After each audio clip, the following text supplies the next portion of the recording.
Every day when you wake up, you have two choices. Either you can choose to go through the day without doing anything, without striving to get better, repeating the same old excuses. Or you can think about the kind of person you want to become 5 to 10 years from now, and start taking the actions that kind of person would take. What happens 10 years from now will be dictated by the actions that you take today. Do something today that your future self will be proud of. Do something today that will make your family happy 10 years from now. Do something today to become that person that you've always wanted to be. There's something about the way we perceive success that results in one of the greatest tragedies of our time, and that's the belief that successful people, the ones at the top of their game, that talent is what punched their ticket, that destiny brought them to the finish line, and that's wrong. It's wrong because it takes the journey, the struggle, the scratching and the clawing that it took to get to the top of the mountain and throws it out the window. It completely mitigates what's most important.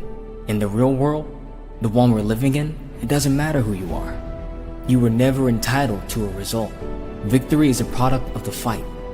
The biggest favor you can ever do for yourself as you progress through life's ups and downs, through the good and the bad, when things get rough, is know that you're going through what every successful person, every champion, every innovator has gone through in the history of mankind.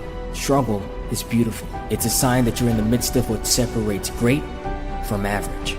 It's a necessary step, and it's the most important step you will ever take, because 99% of people can't see past it, right? The world sees struggle, sees hardship as a time to pack it up, to walk away, to be intimidated. But the best, I'm telling you, they look at struggle differently. Just like you can't get fit without blood, sweat, and tears at the gym. You can't make deals without the hustle. You can't make things happen if you don't move forward in the face of adversity. When the word no is staring you in the eyes, it's all part of the process. Winners walk on. If you want something bad enough, you know that being uncomfortable is an ingredient. If you want to be the best, your mindset has to reflect the best, right? Let others focus on the tip of the iceberg. You know, excellence lies in everything underneath the surface and what cannot be seen.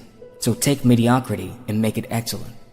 Take what's yours and hold it up for the world to see, because what hurts now in the present is the very same thing that will transform your life down the road. At the intersection of what is and what can be, our stories are written. It's where decisions are made and lives are ultimately defined.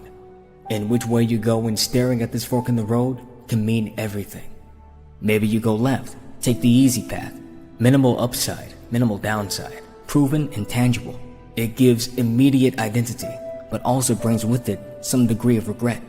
Not because you won't like who you are, but because you'll never know what you could have been. Maybe you can't live with that.